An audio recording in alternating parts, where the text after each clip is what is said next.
Hi, I'm Sarah from The Upcoming. A real pleasure to have you here with us in London for the film festival.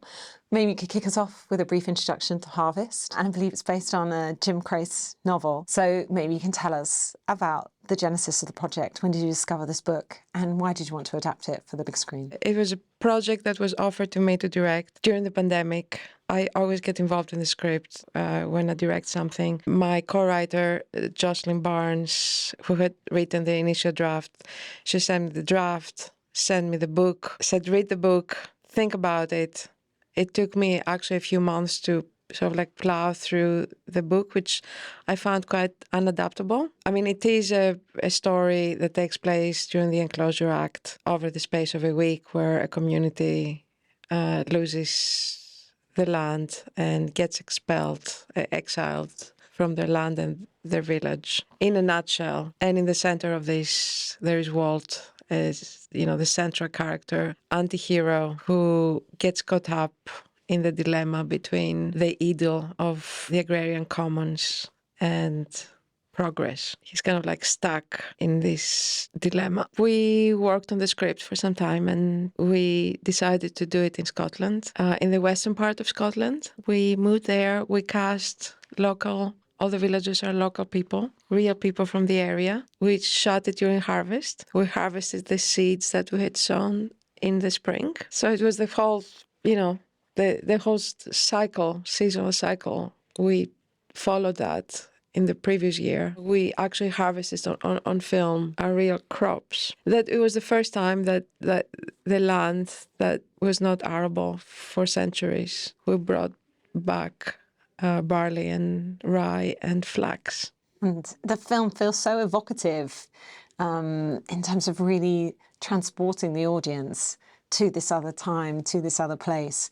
But at the same time, it also seems slightly non-specific. I mean, obviously we have kind of the Scottish accents, and obviously that's where you filmed.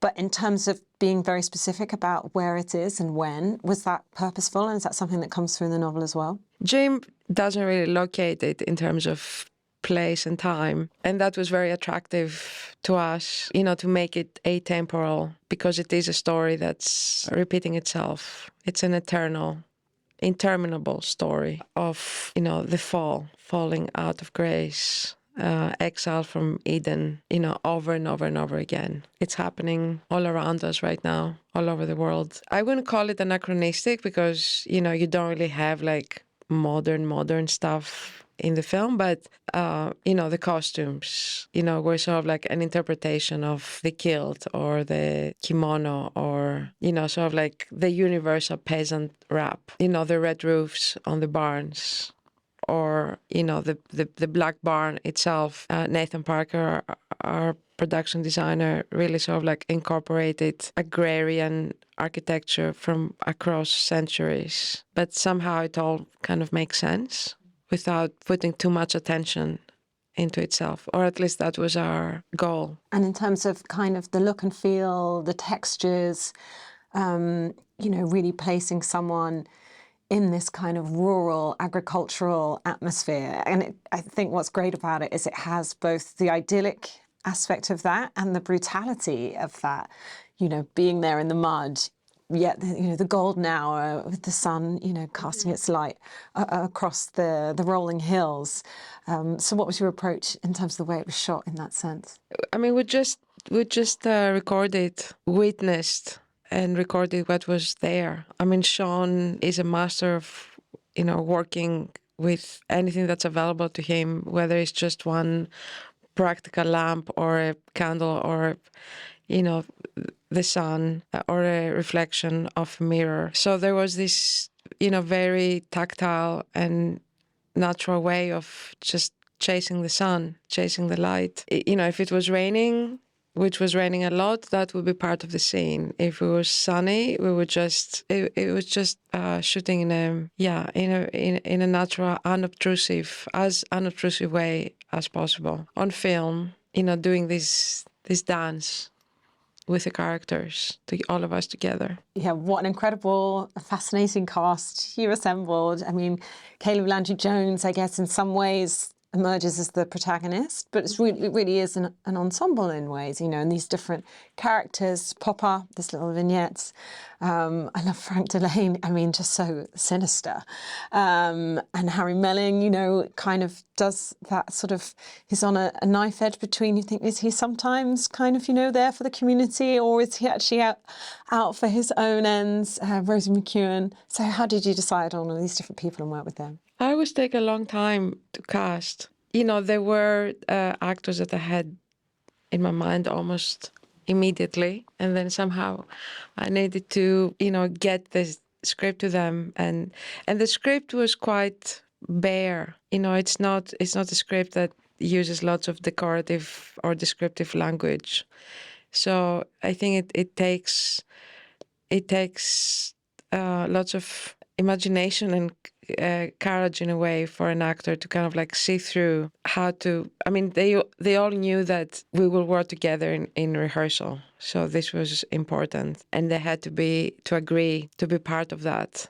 You know, which is extra time, and they all had to be together at the same time, and everyone had to be on the shoot without leaving, you know, constantly because of the way we were shooting. Mistress Beldam, I immediately thought of Talisa Teixeira because I had worked with her beautifully in Trigonometry, a series we had done for the BBC. So immediately, you know, I knew that sort of like I wanted to adapt Mrs. Beldam as a character on Talisa and her very fierce energy, feral, fierce, untamable, without compromises. You know, she's herself as a person. Beldam taking charge was, you know, and saving the girls was something with a horse, was something that was not in the book. You know, it was something that was very much inspired by Talisa and our conversations that we had together on the character.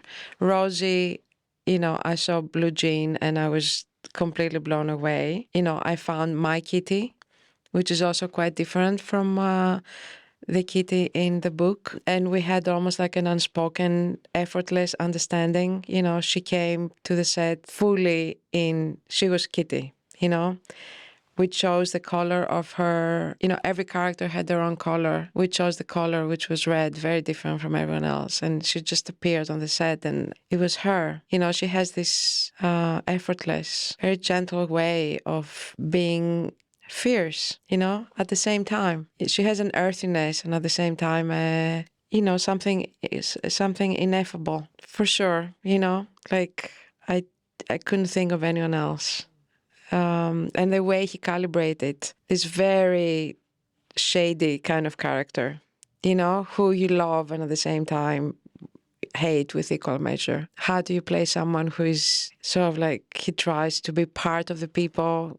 You could call him like a Democrat, who's also a little bit of a buffoon, very insecure and unsure of him being a leader. He performs the biggest act of betrayal by the end of the story. So yeah, I think that was a very difficult part, and I think Harry did it expertly. Caleb, you know, I went to his kitchen in Los Angeles with a script with my heart pounding, because if he said no, I would be probably not making the film, because he was my Walt. And, you know, he read the script. We discussed it a couple of times, and I realized he was going to do it because he said, when am I starting my dialect coaching? And that was it, you know. And when he came to the set 2 months later, he only spoke Scottish.